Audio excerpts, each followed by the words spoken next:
मेरे प्यारे बच्चों, अगर आप लोग भी हो क्लास 10th में और इस बार 2027 में देने वाले हो अपना हिंदी का पेपर, तो भाई आज की क्लास मेरे प्यारे बच्चों पूरी देख लेना, क्योंकि आज मैं वही पेपर लेकर के आ गया हूं जैसा पेपर आप लोगों का 2027 में हिंदी का भाई जैसा पेपर पूछा जाएगा, बिल्कुल उसी तरह का पेपर मैं आप लोगों के लिए लेकर के आ गया हूँ। जैसा पेपर हिंदी का पूछा जाएगा बिल्कुल सेम मेरे प्यारे बच्चों वैसा ही पेपर होगा। बस पूरा का पूरा पेपर तैयार कर लो और पढ़ करके चले जाओ। मेरे बच्चों, मैं वादा करता हूँ कि ऐसा ही पेपर आप लोगों का पूछा जाएगा।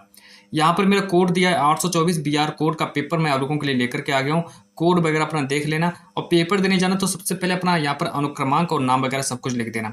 ये हमारे पास भाई 2027 का हिंदी का एक मॉडल पेपर है, जो ऐसा आप लोगों का मॉडल पेपर 2027 में पूछा जाएगा, बिल्कुल सेम वैसा ही पेपर आप लोगों के लिए लेकर के आ गए हैं। और आज की इस क्लास में मेरे प्यारे बच्चों आप लोगों का 70 में 70 नंबर भी पक्का होने वाला है। समय हमारा दिया समय 3 घंटे 15 मिनट में आप लोगों को अपना पूरा पेपर सॉल्व कर लेना है। पूरा का पूरा पेपर में 3 घंटे 15 मिनट में आप लोगों को अपना पूरा पेपर सॉल्व करना है। इस बात को याद रखना है। चलो आगे देखो, पेपर देने जाना तो सबसे पहले क्या करना, आप लोगों को अपना नोट पढ़ लेना है। नोट में देखो दिया प्रारंभ के 15 मिनट परीक्षार्थियों को प्रश्न पत्र पढ़ने के लिए निर्धारित है, यानी कि शुरुआती के 15 मिनट आप लोगों को पेपर को पढ़ने के लिए दिए जाएंगे। फिर इसके बाद नेक्स्ट आगे देखो बात करते हैं निर्देश। निर्देश नंबर 1 कहता है, निर्देश पढ़ेंगे।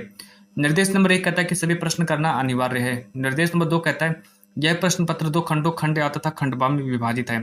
निर्देश नंबर 3 कहता है खंड आ में 1 अंक के 20 बहुविकल्पी प्रश्न है, जिनका सही उत्तर OMR सीट पर देना है और नीले अथवा काले पेन का प्रयोग करना है। काले पेन से सही विकल्प वाले गोले को पूर्ण रूप से काला करके चिन्हित कर देना है ना। तो ये सब काम आप लोगों को करना है। आगे देखो, निर्देश नंबर नेक्स्ट पढ़ेंगे। निर्देश नंबर 4 देखो क्या कहता है कि खंड आ के प्रत्येक प्रश्न का निर्देश पढ़कर केवल प्रदत्त OMR उत्तर पत्रक पर उत्तर देना है। OMR उत्तर पत्रक पर उत्तर देने के पश्चात उसे काटे नहीं तथा इरेजर अथवा व्हाइटनर का प्रयोग ना करें।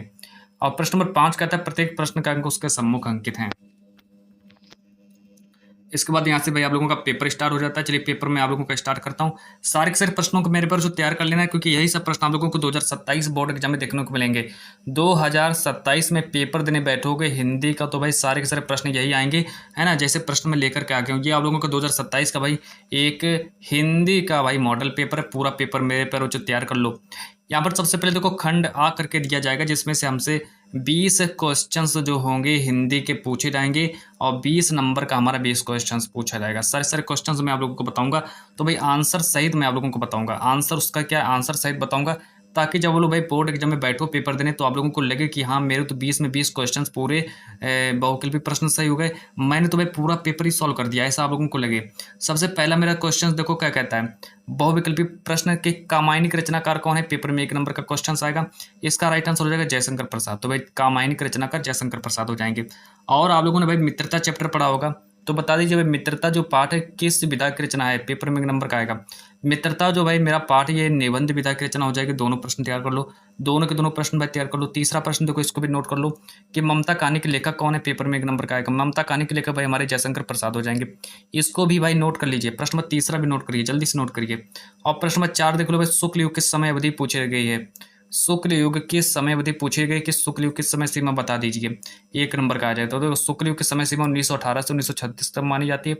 पूरा पेपर भैया तैयार कर लो मेरे प्यारे बच्चों, है ना। यही सब क्वेश्चंस आप लोगों को 2027 में देखने को मिलेंगे। प्रश्न नंबर नेक्स्ट देखो, प्रश्न नंबर 4।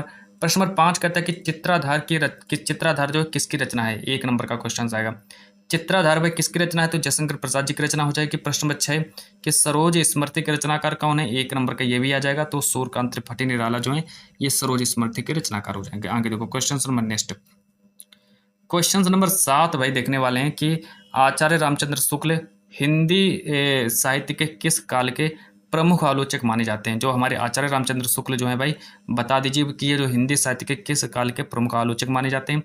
पेपर में 1 नंबर का क्वेश्चन आएगा, इसका राइट आंसर हो जाएगा आधुनिक काल के माने जाते हैं, आलोचक माने जाते हैं। प्रश्न नंबर 8 देखेंगे, हिंदी साहित्य के इतिहास में शुक्ल युग का नामकरण किसके नाम पर पड़ा।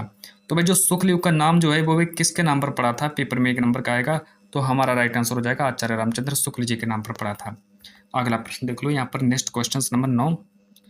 क्वेश्चन नंबर 9 भाई हमसे कहता है कि कामायनी किस प्रकार की मतलब रचना है। कामायनी जो है किस प्रकार की रचना है, तो कामायनी मेरी महाकाव्य रचना है। और प्रश्न नंबर 10 कहता है कि राम ने मोहन को पुस्तक दी। राम ने मोहन को पुस्तक दी, इस वाक्य में मोहन को कौन सा कारक है। राम ने मोहन को पुस्तक दी। देखो भाई, जब कोई व्यक्ति जो होता है, मान लीजिए कि आपने किसी को कोई वस्तु दी, आपने आपने भाई किसी व्यक्ति को कोई, मतलब कि आपने किसी व्यक्ति को कोई चीज़ दे दी, तो वहाँ पर मेरा संप्रदान कारक होता है। जहाँ पर आप कोई चीज़ दे रहे हैं, है ना, तो वहाँ पर मेरा संप्रदान कारक हो जाता है। देखो आपने यहाँ पर क्या दिया कि राम ने मोहन को पुस्तक दे दी, है ना, तो इसीलिए हमारा संप्रदान कारक हो जाता है। ये पेपर में 1 नंबर का क्वेश्चन आएगा। आगे देखो प्रश्न नंबर 11 कि यामा जो है भाई, यामा किसकी प्रसिद्ध रचना है। पेपर में 1 नंबर का क्वेश्चन आएगा कि यामा जो है किसकी प्रसिद्ध रचना है। तो यामा भाई आप लोगों का महादेवी वर्मा जी की रचना है, जिनको 1983 में, देखो महादेवी वर्मा जी को 1983 में ज्ञानपीठ पुरस्कार मिला था। इस बात को भी याद रखना। क्वेश्चन आप लोगों का ऑब्जेक्टिव में पूछा जा सकता है। आगे देखो कि प्रश्न नंबर 12 कहते हैं कि लड़का शब्द का स्त्रीलिंग क्या है। देखो लड़का का भाई स्त्रीलिंग पूछा गया है। स्त्रीलिंग मतलब को समझते हो कि स्त्रीलिंग पुल्लिंग क्या होता है ना। तो लड़का का स्त्रीलिंग होता है लड़की, लड़की होता है, लड़का का स्त्रीलिंग लड़की होता है। चलो आगे देखो। अब नेक्स्ट क्वेश्चन नंबर 13 के बारे में बात करते कि वह तोड़ती पत्थर, वह तोड़ती पत्थर कविता के कवि कौन है। वह तोड़ती पत्थर कवि का मतलब कविता के कवि कौन है। तो इसका राइट आंसर हो जाएगा सूर्यकांत त्रिपाठी निराला। प्रश्न नंबर 14 कहते हैं कि राम की शक्ति पूजा के रचनाकार कौन है। राम की शक्ति पूजा के रचनाकार कौन, किसके भी लेखक हो जाएंगे, सूर्यकांत त्रिपाठी निराला। इन दोनों का राइट आंसर सूर्यकांत त्रिपाठी निराला ही होगा। चलो प्रश्न नंबर 15 को देख लो भाई। प्रश्न नंबर 15 देखेंगे क्या कहता है। तो आप लोगों को हम ले चलते हैं प्रश्न नंबर 15 की ओर। विलोम शब्द भाई पूछ लिया गया है। विलोम शब्द बता दीजिए भाई। विलोम शब्द पूछा गया है ना, कि जल का विलोम शब्द क्या होता है। जल का विलोम शब्द क्या होता है, 1 नंबर का क्वेश्चन आएगा। तो जल का विलोम शब्द जो होता है भाई अग्नि होता है। जल का विलोम शब्द भाई आप लोगों का अग्नि होता है। तो अग्नि आप लोगों को याद रखना है। चलो आगे देखो question number next. Question number 16 देखेंगे भाई। क्वेश्चन नंबर 16 को नोट करिए। जो मेहनत करता है वही सफल होता है, जो मेहनत करता है वही सफल होता है। यह किस प्रकार का वाक्य है। तो पेपर में 1 नंबर का क्वेश्चन आने वाला है। जो मेहनत करता है वही सफल होता है, मिश्र वाक्य हो जाएगा मेरा। क्वेश्चन नंबर सी ऑप्शन इसका सही करेंगे। और क्वेश्चन नंबर 7 देखो क्या कहता है। राम ने पत्र लिखा, वाक्य में राम ने कौन सा कारक है। राम ने पत्र लिखा, तो इसमें राम भाई कौन सा कारक हो जाएगा। जो काम करता है वो कर्ता कारक होता है ना। ये तो आप लोगों ने पढ़ा ही होगा। जो काम करता है वो कर्ता कारक होता है। तो इसमें पत्र कौन लिख रहा है, पत्र राम लिख रहा है, तो राम मेरा कर्ता कारक हो जाएगा। चलो इसका प्रश्न नंबर 17 का सी ऑप्शन याद रखेंगे। प्रश्न नंबर 18 को देखने वाले हैं कि दशानन शब्द में कौन सा समास है। तो भाई दशानन शब्द में हमारा बहुब्रीहि समास हो जाएगा। डी ऑप्शन इसका याद रखेंगे। प्रश्न नंबर 19 देख लो। प्रश्न 19 कहता है कि सुंदर शब्द का भाववाचक रूप क्या है। सुंदर शब्द का भाई भाववाचक संज्ञा रूप क्या है। संज्ञा आप लोगों ने पढ़ा होगा। ए ऑप्शन दिया सुंदरता, तो इसका हमारा सुंदरता ही राइट आंसर हो जाएगा। पेपर देने जा रहा है तो भाई ए ऑप्शन को ही सही करना। पेपर में ये प्रश्न हमारा 1 नंबर का क्वेश्चन आएगा पेपर में। आगे देखो, जो कभी ना मरे उसे क्या कहते हैं। जो कभी ना मरे उसके लिए एक शब्द बता दीजिए। जो कभी ना मरे उसको क्या कहेंगे। पेपर में 1 नंबर का क्वेश्चन आएगा। तो जो कभी ना मरे उसको हम अमर कहेंगे। जो कभी ना मरे उसको अमर कहेंगे। चलो अच्छा, ये हमारे 20 नंबर भाई कंप्लीट हुए। 20 नंबर हमारे पक्के हो गए। अब आप लोग जब पेपर देने जाओगे तो अब यहाँ पर से देखो हमारा क्वेश्चन नंबर 1 हमारा यहाँ से स्टार्ट होता है। 20 नंबर भाई मैंने आप लोगों के कंप्लीट करा दिए, है ना। 20 क्वेश्चन से भाई ऑब्जेक्टिव क्वेश्चन आप लोग तैयार कर लो। अब मैं आगे बढ़ चुका हूँ पार्ट बी की ओर। यहाँ से भाई आप लोगों का पार्ट बी स्टार्ट होता है। वो हमारा पार्ट ए था, यहाँ से पार्ट बी। पार्ट बी भाई आप लोगों का 50 नंबर का पार्ट बी पूछा जाएगा, जिसमें आप लोगों का गद्यांश, पद्यांश, कवि का जीवन परिचय, लेखक का जीवन परिचय, पत्र लेखन, निबंध और श्लोक, है ना। तो ये सब पूछे जाएंगे पार्ट बी में। तो ये सब कुछ मैं आप लोगों को बताने वाला हूँ। देखो क्या क्या पूछा गया है पार्ट बी में। सबसे पहले यहाँ पर पढ़ेंगे कि निम्नलिखित गद्यांश पर आधारित 3 प्रश्नों के उत्तर दीजिए। 3 × 2 = 6 नंबर का हमारा ये पूछा जाएगा। चलो यहाँ से पढ़ते हैं। ईर्ष्या का यही अनोखा वरदान है। ईर्ष्या का यही अनोखा वरदान है। देखो ईर्ष्या चैप्टर पढ़ करके हमको समझ में आ गया कि भाई ये हमारा चैप्टर किस चैप्टर से लिया गया है। ईर्ष्या तू ना गई मेरे मन से, ईर्ष्या तू ना गई मेरे मन से नामक चैप्टर से लिया गया है। तो हमको कैसे पता चला कि हमने ये बता दी, हमको भाई कैसे पता चला कि हमारा ईर्ष्या तू ना गई मेरे मन से नामक चैप्टर से लिया गया है। तो हमको देखो पता चला कि यहाँ पर लिखा था ईर्ष्या, तो मैंने कह दिया कि ईर्ष्या तू ना गई मेरे मन से नामक पाठ से लिया गया है। अब कोई दिक्कत ही नहीं भाई। अब तो आप लोग पूरे अब तो आप लोगों को पता ही चलेगा कि ये ईर्ष्या तू ना गई मेरे मन से चैप्टर से लिया गया है। तो आप लोग अब इस पर जो 3 प्रश्न जो पूछे जाएंगे उसका उत्तर आप लोग आसानी से दे सकते हो। इसको पहले पूरा पढ़ेंगे कि ईर्ष्या का यही अनोखा वरदान है। जिस मनुष्य के हृदय में ईर्ष्या घर बना लेती है वह उन चीज़ों से आनंद नहीं उठाता जो उसके पास मौजूद है। तो भाई अगर जिसके पास ईर्ष्या होती है तो वो क्या करता है कि वो उन चीज़ों से सुख नहीं उठा पाता जो उसके पास मौजूद होता है ना? बल्कि उन वस्तुओं से दुःख उठाता है जो दूसरों के पास है ना? लेकिन भाई वो उन वस्तुओं से देखो जो दूसरों के पास वस्तु जो होती है, उसको देख-देख कर के वो अपना दुःख उठाता है ना? लेकिन जो उसके पास होता है वो उससे सुख नहीं उठाता है। ये होता है ईर्ष्या का काम। आगे देखो, वह अपनी तुलना दूसरों से करता है। जो ईर्ष्यालु व्यक्ति जो होता है वो अपनी तुलना दूसरों से करता है और इस तुलना में अपने पक्ष के सभी अभाव उसके हृदय पर दंश मारते रहते हैं। दंश के इस दाह को भोगना कोई अच्छी बात नहीं है, मगर ईर्ष्यालु मनुष्य करे भी तो क्या, आदत से लाचार होकर उसे यह वेदना भोगनी पड़ती है। चलो आगे देखो, अब इस गद्यांश पर भाई 3 क्वेश्चंस पूछे जाएँगे। तो 3 क्वेश्चंस में से सबसे पहला प्रश्न देखो कि उपयुक्त गद्यांश का संदर्भ लिखिए, 2 नंबर का पेपर में आएगा। यहाँ पर देखो डालेंगे संदर्भ कि प्रस्तुत गद्यांश हमारी पाठ्यपुस्तक हिंदी के गद्य खंड में संकलित ईर्ष्या तू ना गई मेरे मन से नामक पाठ से लिया गया है। आगे देखो रेखांकित अंश की व्याख्या, उत्तर डालेंगे कि अब देखो ये हमारा 2 नंबर का आएगा, रेखांकित अंश की व्याख्या लिखेंगे तो 2 नंबर का रेखांकित अंश की व्याख्या भी पूछी जाएगी। उत्तर में लिखेंगे ईर्ष्या नामक मनोविकारी के विपरीत वरदान है, जिसके हृदय में यह भाव आ जाता है वह अपनी वस्तुओं से सुखी नहीं होता, अपितु अन्य वस्तुओं के पास होने वाली वस्तुओं के कारण ही दुखी रहता है। ईर्ष्यालु व्यक्ति स्वयं की तुलना अन्य से करता रहता है। तुलना में जो अभाव उसे स्वयं से मिलते हैं वो उसके हृदय पर को काटते रहते हैं। तो इतना हमारा भाई कंप्लीट हुआ और इसके बाद फिर हम ले चलते हैं आप लोगों को क्वेश्चन 7 नंबर। देखो 7 नंबर में हमारे 2 क्वेश्चंस, 2 नंबर का ये भी प्रश्न आएगा, है ना? जिसमें से देखो 2 नंबर का आएगा, 1 नंबर का ये आएगा और 1 नंबर का ये आएगा। इतना समझो। सा का पहला क्वेश्चन कहता है कि लेखक ने ईर्ष्या को अनोखा वरदान क्यों कहा? कि भाई लेखक ने ईर्ष्या को अनोखा वरदान क्यों कहा था? चलिए बात करते क्यों कहा। यहाँ पर लिखेंगे लेखक ने ईर्ष्या को अनोखा वरदान इसलिए कहा कि जिस मनुष्य के हृदय में ईर्ष्या घर बना लेती है वह कोई भी आनंद नहीं उठा पाता है। और दूसरा कहता है मनुष्य दुखी क्यों उठाता है? तो मनुष्य दुख क्यों उठाता है? मनुष्य उन वस्तुओं के कारण दुख उठाता है जो दूसरों के पास होती है। इतना हमारा भाई कंप्लीट हुआ। चलो आगे देखो, फिर एक अथवा करके पूछा जाएगा। आप लोग चाहो तो भाई इसका भी उत्तर लिख सकते हो। 2 में से आप लोगों को एक एक का उत्तर करना पड़ेगा। अथवा करके दिया है, कुसंग का जोर सबसे भयानक होता है, यह केवल नीति और सतवर्ती का ही नाश नहीं करता बल्कि बुद्धि का भी क्षय करता है। किसी युवा पुरुष की संगति यदि बुरी होगी तो वह उसके पैरों में बंधी चक्की के समान होगी जो उसे दिन दिन अवनति के गड्ढे में गिराती जाएगी, और यदि अच्छी होगी तो सहारे देने वाले भाव के समान होगी जो उसे निरंतर उन्नति की उठाती जाएगी। तो ये हमारा अथवा करके दिया गया था, इसको भी आप लोग सॉल्व कर सकते हैं, है ना? दोनों तैयार कर लो भाई, जैसा आप लोगों को अच्छा लगे आप लोग ऐसा कर लो, है ना? चलो इस पर देखो 3 प्रश्न ये पूछे गए हैं कि गद्यांश का संदर्भ लिखिए, पद्यांश के रेखांकित अंश की व्याख्या कीजिए। 2 क्वेश्चन ये पूछे गए हैं। अब आगे देखो, अब सीधे बात करेंगे हम लोग पद्यांश के बारे में। पद्यांश में देखो 6 नंबर का भाई पद्यांश आएगा पेपर में, इस बात को याद रखना। दिए गए पद्यांश पर आधारित 3 प्रश्नों को उत्तर दीजिए। भाई 3 प्रश्नों को उत्तर देना है। पहले इसको पढ़ेंगे, चरण कमल बंदो हरिराई जाकी कृपा पंगु गिरी लंगे अंधे को सब कुछ दर्शाई, बहिरो सुने गुंग पुनि बोले रंग चले सर छत्र धराई, सूरदास स्वामी करुणा में बार बार बंदो थी पाई। चलो इसका भाई सबसे पहले पहला क्वेश्चन हमारा पूछा गया है कि उपयुक्त पद्यांश का संदर्भ लिख दीजिए। 2 नंबर का हमारा भाई संदर्भ आएगा, 2 नंबर का संदर्भ आएगा, इस बात को याद रखना। यहाँ पर हेडिंग डालेंगे संदर्भ, लिखेंगे प्रस्तुत पद सूरदास द्वारा रचित सूर सागर से लिया गया है। तो ये हमारा सूर सागर से लिया गया है। आगे देखो रेखांकित अंश की व्याख्या देखो कैसे करेंगे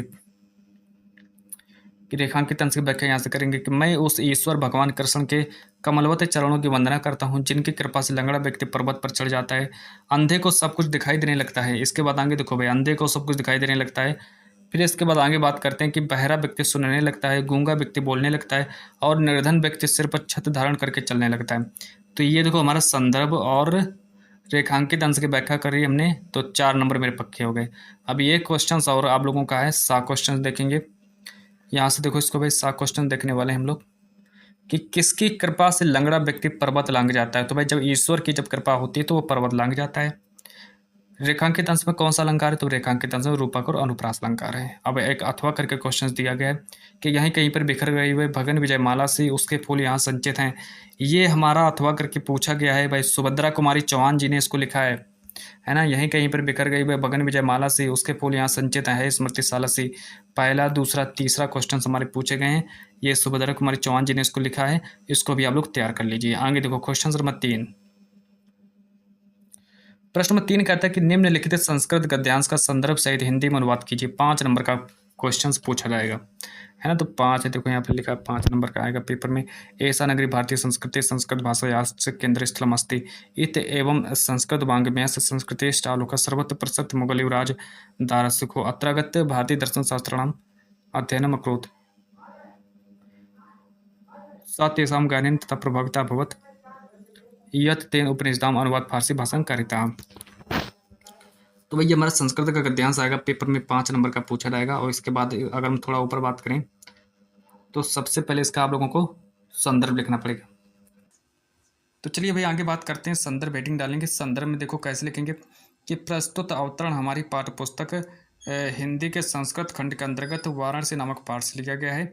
इसमें वाराणसी के महत्व का वर्णन किया गया है। फिर हिंदी में बात करेंगे, यह नगरी भारतीय संस्कृति और संस्कृत भाषा का केंद्र स्थल है। यहीं से संस्कृत साहित्य और संस्कृति का प्रकाश सब जगह फैला था। जो मुगल युवराज दारा सिकों ने यहाँ पर आकर भारतीय दर्शन शास्त्रों का अध्ययन किया था, वह उनके ज्ञान से ऐसा प्रभावित हुआ कि उसने उपनिषदों का अनुवाद फारसी भाषा में करा दिया। फिर अथवा करके पूछा गया, अस्माकं संस्कृति सदा कथिशीला वर्तते मानव जीवनम यथा समय नवा नवा विचारधारा में स्वीकृति, है ना। तो 2 में से भाई ये हमारा अथवा करके दिया गया है। अथवा वाला आप लोग सॉल्व कर लेना।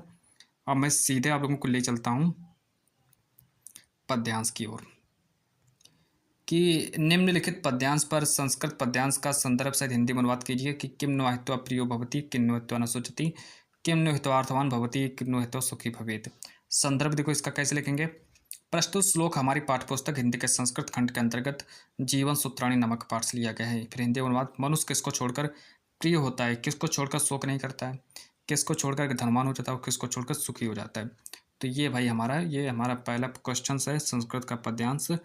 फिर एक और संस्कृत का पद्यांश हमारा अथवा करके दिया गया है कि सर्वे भवन्तु सुखिनः सर्वे सन्तु निरामयाः सर्वे भद्राणि पश्यन्तु मा कश्चित् दुःख भाग भवेत्। इसके बाद आगे देखो, और इसका भी संदर्भ देखो, मैंने इसका भी संदर्भ लिख दिया। आप लोग चाहो तो भी इसका भी संदर्भ लिख सकते हो, लेकिन 2 में से एक का लिखना पड़ेगा। फिर यहाँ से देखो हमारा खंड काप पूछा जाएगा। खंड काप 3 नंबर का खंड काप आएगा भाई। आप लोग अपने टीचर से पूछ लेना कि खंड काप कौन सा याद करूँ, है ना। तो खंड काप आप लोग इनका स्क्रीनशॉट कर लो खंड काप का। अब मैं सीधे आप लोगों को ले चलता हूँ जीवन परिचय की ओर भाई। क्वेश्चन नंबर 6 कहता है कि दिए गए लेखक में से किसी एक लेखक का जीवन परिचय देते हुए उनकी एक प्रमुख रचना को उल्लेख करो। 5 नंबर का जीवन परिचय आएगा। रामधारी सिंह दिनकर, जयशंकर प्रसाद, रामचंद्र शुक्ल। अब मैं आप लोगों को जयशंकर प्रसाद जी का जीवन परिचय लिखा देता हूँ। चलो देख लो भाई जयशंकर प्रसाद जी का जीवन परिचय। हेडिंग डालेंगे जयशंकर प्रसाद, लिखेंगे कि इनका जन्म 30 जनवरी 1889 को हुआ था। जन्म स्थान काशी में इनका जन्म हुआ था। इनके पिता का नाम देवी प्रसाद था। शिक्षा इनकी 8वीं तक हुई। मृत्यु इनकी 15 नवंबर 1937 को मृत्यु होती है। रचनाएं देख लो, स्कंदगुप्त, अजातशत्रु। इतना भाई सबसे पहले लिखेंगे हम लोग, है ना, इतना पहले लिखेंगे। और इसके बाद फिर हम आप लोगों को ले चलते हैं जीवन परिचय। हेडिंग डालेंगे, यहाँ पर डालेंगे जीवन परिचय कि जयशंकर प्रसाद जी का जन्म काशी के एक परिवार में 30 जनवरी 1889 को हुआ था। इनके पिता श्री देवी प्रसाद सुगनी साहू के नाम से प्रख्यात थे। उनकी दानशीलता और उदारता के कारण उनके यहाँ विद्वानों और कलाकारों का बराबर समादर हुआ करता था। उनकी शिक्षा का प्रारंभ घर पर ही हुआ। संस्कृत, फारसी, उर्दू और हिंदी की शिक्षा इन्होंने घर पर ही प्राप्त की थी। कुछ समय के लिए स्थानीय क्वींस कॉलेज में अपना नाम भी लिखाया, किंतु 8वीं कक्षा से ऊपर नहीं पढ़ सके। 12 वर्ष की अल्पायु में इनके पिता का देहांत हो गया। और फिर इसके बाद आगे देखो लिखेंगे, इनका अधिकांश जीवन काशी में बीता। यक्षमा टीबी के कारण प्रसाद जी का देहांत 15 नवंबर 1937 को हो गया। और लास्ट में भाई यहाँ पर रचनाएं लिख देंगे। रचनाएं देखो यहाँ लिखेंगे छाया, आकाशदीप, इंद्रजाल। तो इतनी हमारा भाई जयशंकर प्रसाद जी का जीवन परिचय समाप्त हुआ। अब चलो आगे बात करते हैं कवि के बारे में। चलो भाई अब आगे देखो बात करते हैं कि अब मैं कवियों के जीवन परिचय के बारे में बात करूँगा। यहाँ पर देखो लिखा है, दिए गए कवियों में से किसी एक कवि का जीवन परिचय देते हुए उनकी एक प्रमुख रचना का उल्लेख करो भाई। तो कवि का जीवन परिचय पेपर में 5 नंबर का आएगा।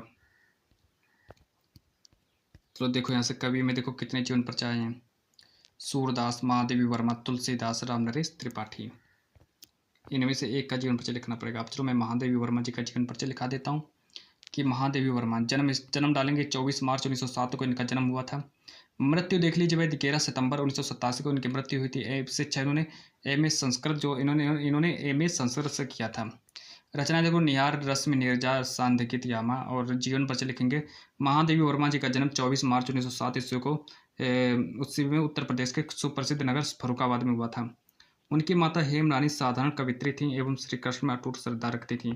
इनकी माता जी जो थी, इनकी माता जी का नाम हेम रानी था, जो कि एक श्री कृष्ण में अटूट श्रद्धा रखती थीं। नाना एवं माता के इन गुणों का महादेवी वर्मा पर भी प्रभाव पड़ा। 9 वर्ष की छोटी उम्र में इनका विवाह स्वरूप नारायण वर्मा से हो जाता है। किंतु उन्हीं दिनों इनकी माता जी का स्वर्गवास मतलब इनकी माता जी का स्वर्गवास हो जाता है जब इनकी शादी होती है। इसके बाद आगे देखो, माता का शय सिर से उठ जाने पर भी इन्होंने अपना अध्ययन जारी रखा तथा पढ़ने में और अधिक मन लगाया। महादेवी वर्मा जी ने मैट्रिक से लेकर एमए तक की परीक्षाएं प्रथम श्रेणी में उत्तीर्ण की थीं। सर्वप्रथम उनकी जो रचना है चांद पत्रिका में प्रकाशित हुई। इसके बाद ये भाई चांद की संपादिका भी रहीं। उन्हें से एक श्री तथा मंगला प्रसाद पुरस्कार से सम्मानित भी किया गया।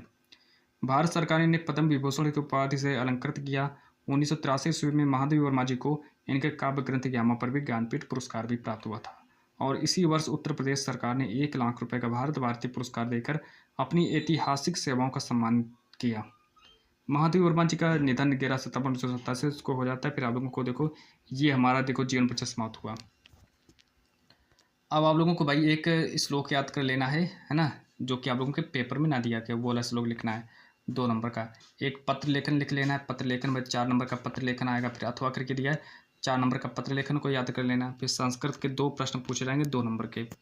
संस्कृत के प्रश्न उत्तर के बाद फिर एक आप लोगों के एग्जाम में एक निबंध आएगा। निबंध देख लो भाई, निम्नलिखित में से किसी एक विषय पर निबंध लिखिए। 7 नंबर का निबंध आएगा पेपर में कि पर्यावरण प्रदूषण पर निबंध लिख सकते हैं। किसी पर भी आप लोग भाई किसी एक विषय पर निबंध लिख सकते हैं, जिस पर आप लोगों को अच्छा लगे उस पर निबंध लिखिए। विज्ञान अभिशाप वर्तमान वृक्षारोपण कम है तो जनसंख्या वृद्धि। तो इतना मैंने आप लोगों को बताया भाई। ये आप लोगों का मॉडल पेपर पूरा समाप्त हुआ, कंप्लीट हुआ। 70 नंबर आप लोगों के भाई पक्के हो गए। पूरा पेपर तैयार करके चले जाओ। और आज की इस क्लास में मैं यहीं पर विराम देता हूँ और मिलते हैं नेक्स्ट वीडियो के साथ।